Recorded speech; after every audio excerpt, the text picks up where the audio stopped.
Welcome to Disrupting Japan, straight talk from Japan's most successful entrepreneurs. I'm Tim Romero, and thanks for joining me. Today, we're going to be talking about design in Japan, and it's going to be good. Because Japanese design is a topic that people have a lot of strong opinions about.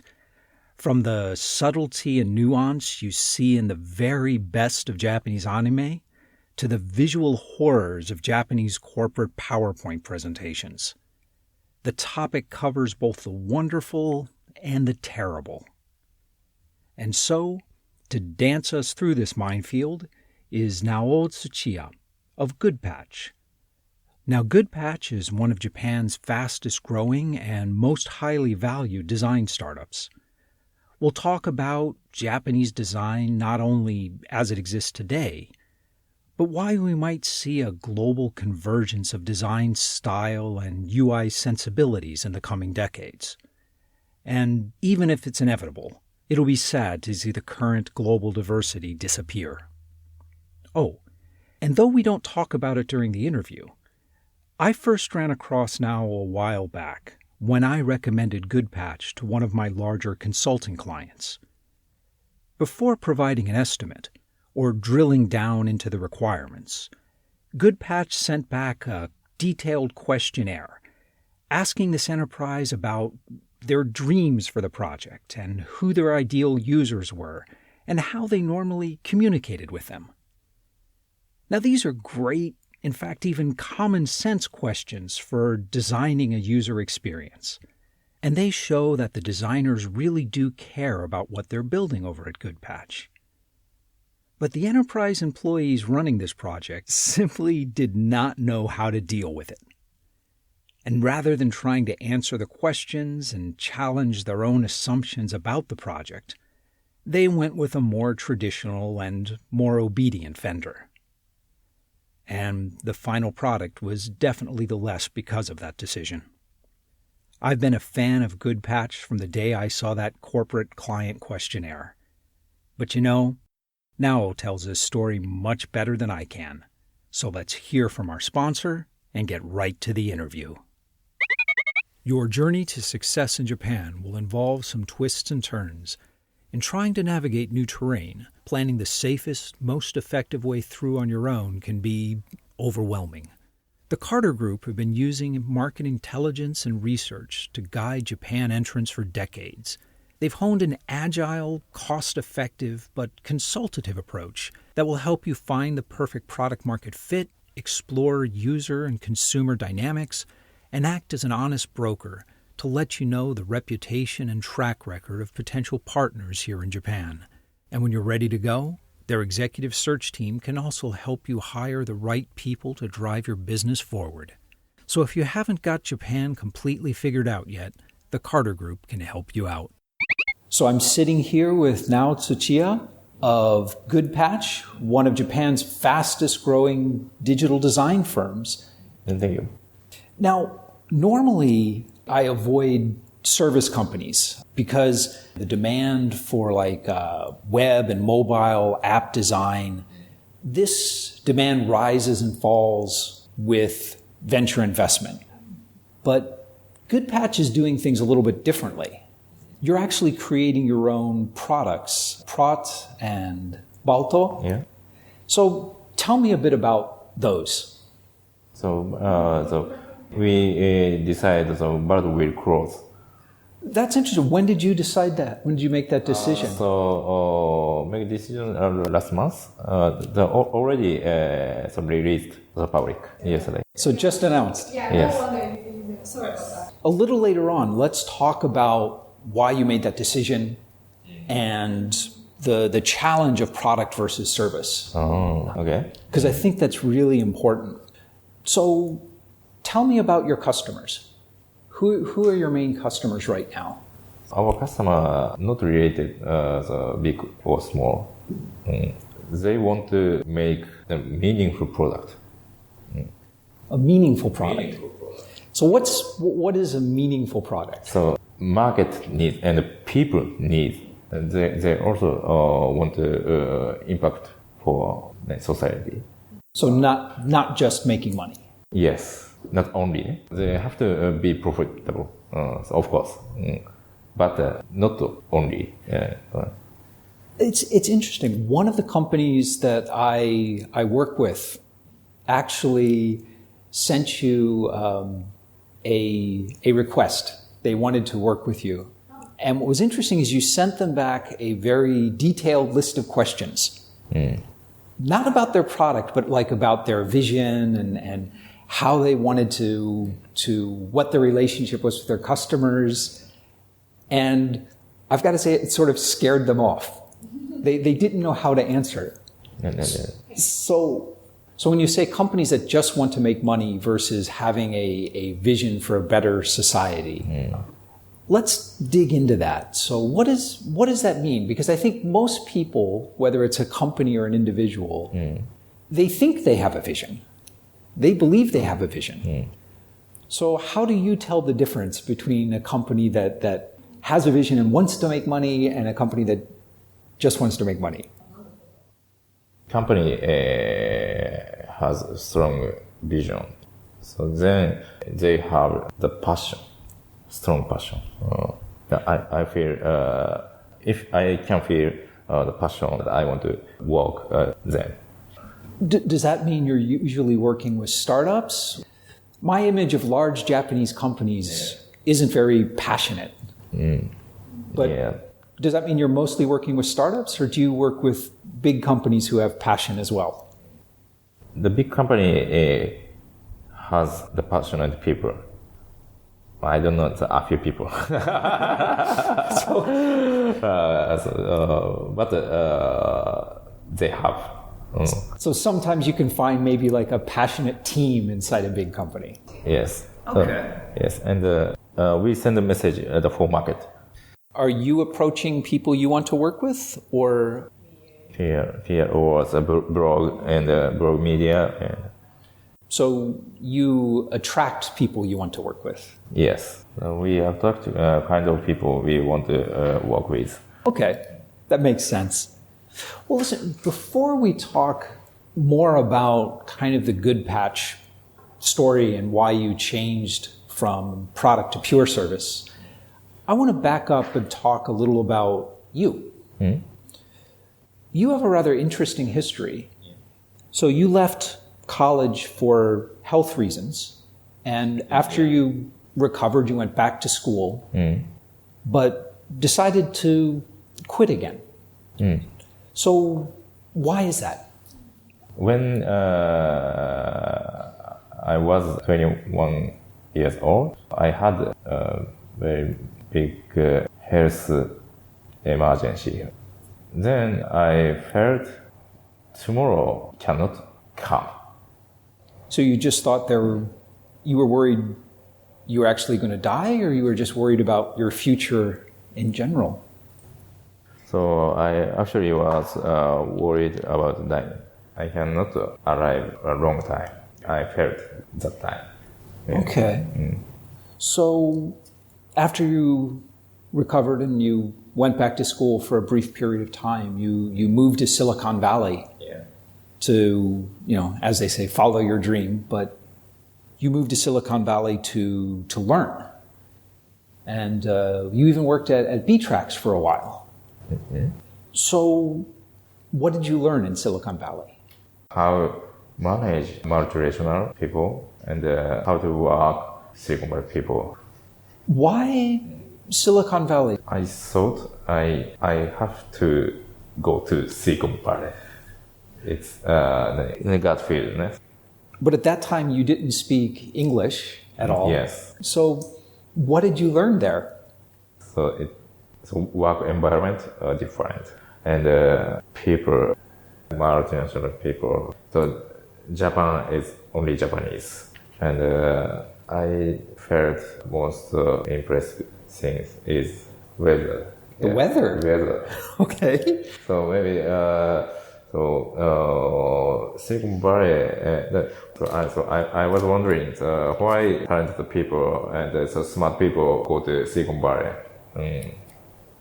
When I lived in Japan, so I don't know what when I went to, I lived Silicon Valley, I understand just with the clear sky, the blue sky, and comfortable temperature. Yeah. Okay. So, but so very, very nice weather, especially if you like fog in the summer times. yeah. But you left and came back to Japan and started your own company. When I worked to San Francisco, San Francisco is very popular startups. Many startups launched. Oh yeah, more in San Francisco than probably the rest of the world put together. Yes, the 2011, the spring. For example, Uber. That time, maybe Uber has only around 10 people. Airbnb has only 30 people. Right. Instagram has only 10 people. Right, that first generation of cloud-based startups was just getting started in 2011. Yes, very small startup, but they fast growth in the 5 years. But in 2011, so Silicon Valley was, the startup boom was moving along fine. It was growing. Yeah. But in 2011 in Japan, things were still pretty slow for startups. Yes. It was before the boom really started. So why come back to Japan and start a design company at that time? I impressed Silicon Valley and San Francisco startups. They knew the importance of design, the UX and UI. So they put so much effort. So they were aware of user-centered design. Okay. Let's talk a bit about design in Japan. Because I think the idea of user-centric design is new in Japan. Design in the West and Japan is very different. Japanese design tends to be very crowded and a lot of information dense. So like Rakuten,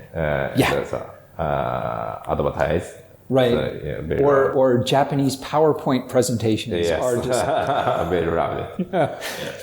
So my question is, does that kind of design, does the crowded design, does it work better in Japan? Are these designs like A/B tested, or is it just convention? In that time, people want a crowded design. But 2008, the Apple released iPhone. The iPhone changed everything. So the interface, very simple. Japanese people bought iPhone, many people. That is really interesting, because I think iPhone is the most successful consumer device in history. Yes. I mean, Android, it's similar UX, UI. Yeah. Do you think that because of the iPhone, that we're heading towards kind of a global UI standard? Yes. iPhone changed the whole concept. Apple reinvented phone. For example, new Japanese e-commerce sites, are they more likely to use the cleaner Apple-inspired designs? Maybe. For example, ZOZO Town, a little bit the clean. And Rakuten website is crowded, but the smartphone application is a little bit clear. Interesting. So there is a change. The PowerPoints are still horrible. I don't know. But it'd be nice if the online design is changing. Yeah.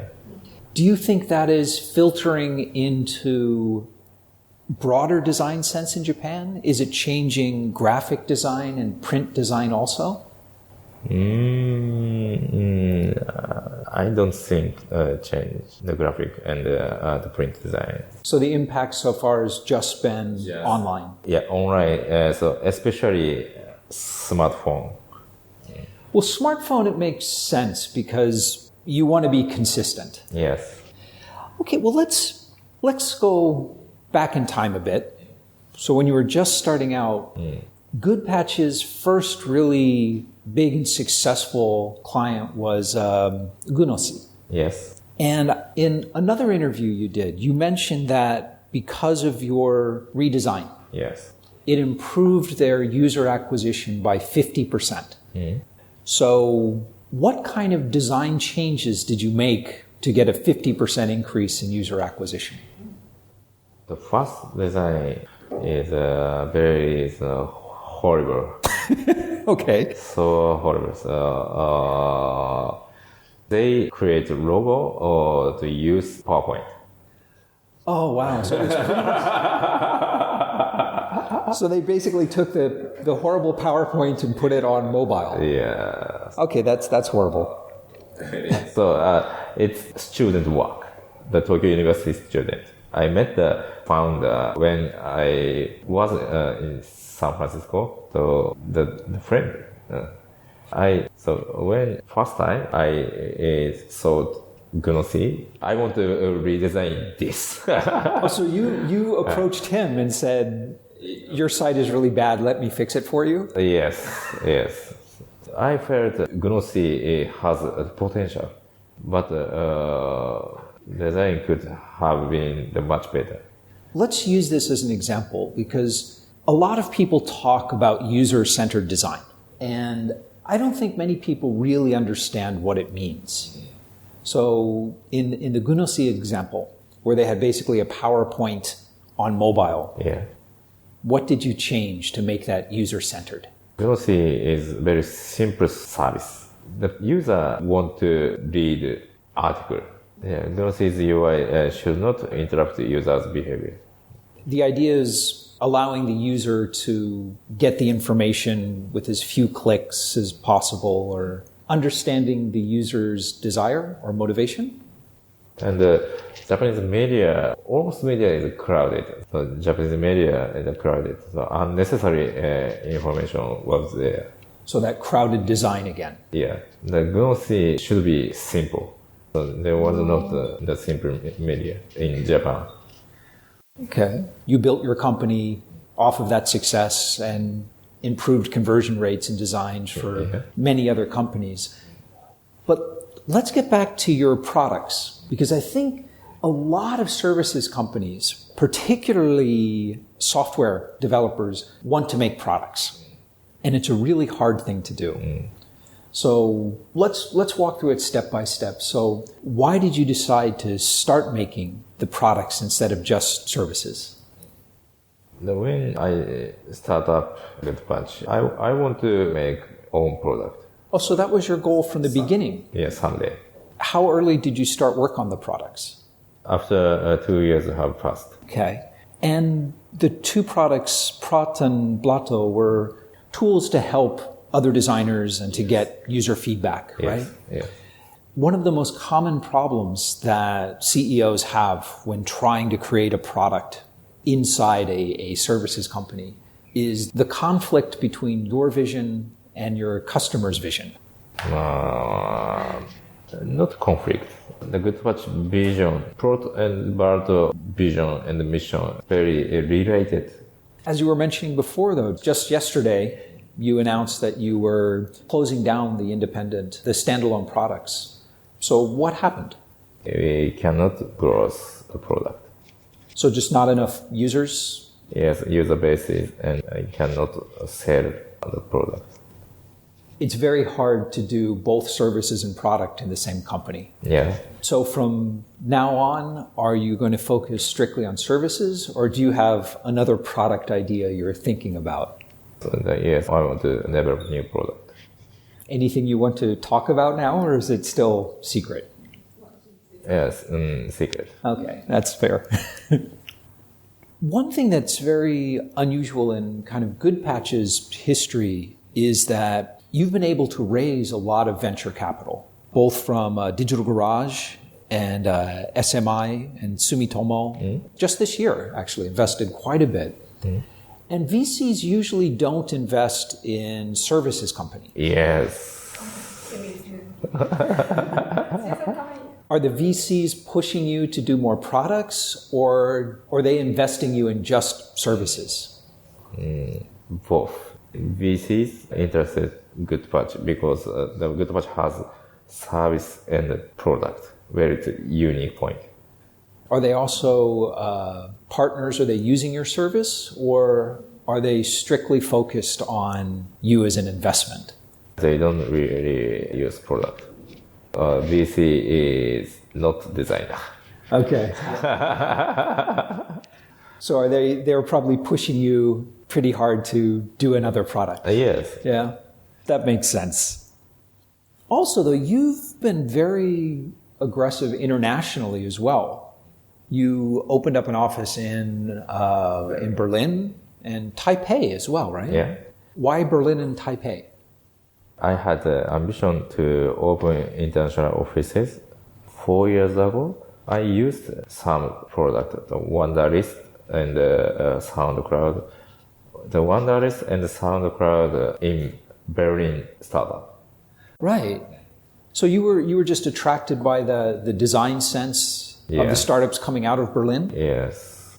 I was there earlier this year, and the startup community in Berlin, it's small, but there's a lot of really interesting companies there. Yes. One German student joined Goodpatch. Is the Berlin office a design team or mostly sales? Both. Okay. Let's talk about kind of the future of design. I think it was really interesting you talked about how the smartphone UI, UX sort of changed Japanese design.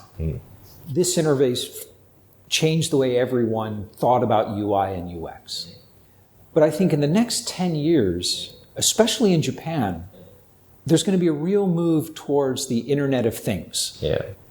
And how is that going to change the way we interact with devices? Because we don't always want to be going to the smartphone. Basically, things not change. We focus user experience. We design the experience. So regardless the devices, we focus on user experience.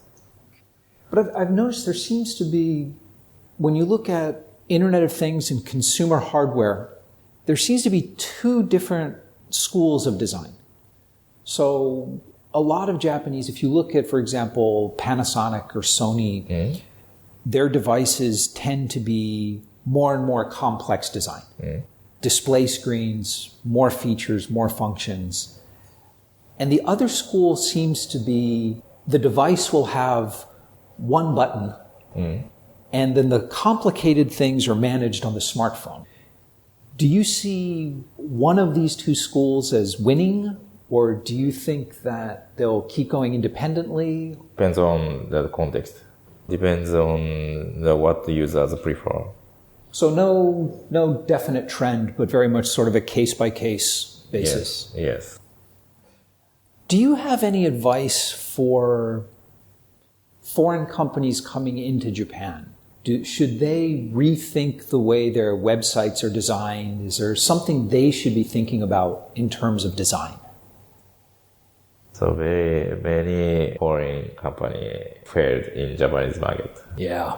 So Japanese is a very unique market. One thing is they should collaborate the Japanese company.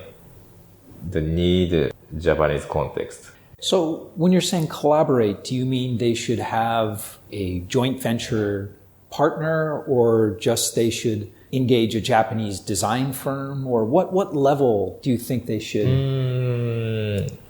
Joint venture is very powerful, but the partnership with a Japanese company. Okay. Do you have the same advice for Japanese companies going to the US or to Europe? Should they try to partner, or should they redo their design? I cannot say. Berlin office is successful because the leader there is excellent. Okay, so you were able to build the right team, or the right person to build the right team. Yes, build the right team and the right person. Before we wrap up, I want to ask you what I call my magic wand question. And that is, if I gave you a magic wand and I told you that you could change one thing about Japan, anything at all, the education system, the way people think about risk, the legal system, anything at all to make things better for startups in Japan, what would you change? I want to change education system. The education system? Yes. How would you change it? More design. Japanese market lack of designer. So do you mean like design sense or more of a design thinking? Yes, design thinking approach, and many designers cannot design experience, only graphic, and they can design graphic and the print. The market needs more designer should design experience. So I've taught design thinking, and I think one of the biggest challenges, or one of the biggest differences between design thinking and Japanese educational system is that in design thinking there's no right answer. And I find a lot of the Japanese education system is focused on giving the one right answer. Does that make sense? Right. I think the problem is art university cannot run the business. So future designer should have design and technology and business. Should have the three skills, the balance. So is the problem that without those skills, they don't understand the user's needs? It's not that, but the discover user needs, they need a balanced knowledge of these three areas. I see. So the biggest change would be changing specifically how designers are taught design. So not only for designers, but fundamentally education, leadership, and programming or entrepreneurship can be taught to everyone. How early do you think people should be taught that? High school, elementary school? The programming should be run elementary school or early phase. So really early. Yeah. Recently, there has been some programs to introduce Japanese elementary school and junior high school to programming. Do you think this is a trend? Are we going to be seeing more of this in the future? Maybe continuously. Okay, well, I hope it does. Well, listen now, thank you so much for sitting down with me today. I really appreciate it. Thank you. And we're back. I love Nao's idea of wanting to do meaningful work and to work on meaningful projects. I think that's a sentiment that really everyone shares. We want to believe that what we are doing has an impact beyond just the work itself and just collecting a paycheck. In practice, however, it's a lot harder than it sounds. Goodpatch discovered this firsthand when they tried to transition from being a services company to a product company. It's one of those things that sounds easy and logical. We'll use the revenue from our clients to fund our dream, but it's insanely hard to do in practice. As a startup, you never have all the resources you need. You're always understaffed. And when you have clients who are paying the bills, the temptation is usually far too great to create a product that will make your existing customers happy, rather than one that has forward-thinking features and will bring on new users. The hound that chases two rabbits catches neither of them. And Goodpatch, quite sensibly, decided to shut down its products and maintain their services business. However, it's clear that Nao's heart, and perhaps more importantly, his investors' wallets, remain fixed firmly on creating a new product. and it does seem that one is already in the works. So all we can do at this point is sit back and see what Goodpatch comes up with next. If you've got a story about Japanese design, either the good, the bad, or the oh-so-very ugly, Nao and I would love to hear from you. So come by disruptingjapan.com/show107 and let us know what you think. When you come to the site, you'll see all the resources and notes that Nao and I talked about and much, much more in the resources section of the post. And hey, I know you've been meaning to do this for a while now, but when you get the chance, please leave us an honest review on iTunes. It's really the best way you can help us get the word out and support the show. But most of all, thanks for listening. And thank you for letting people interested in Japanese startups know about the show. I'm Tim Romero, and thanks for listening to Disrupting Japan.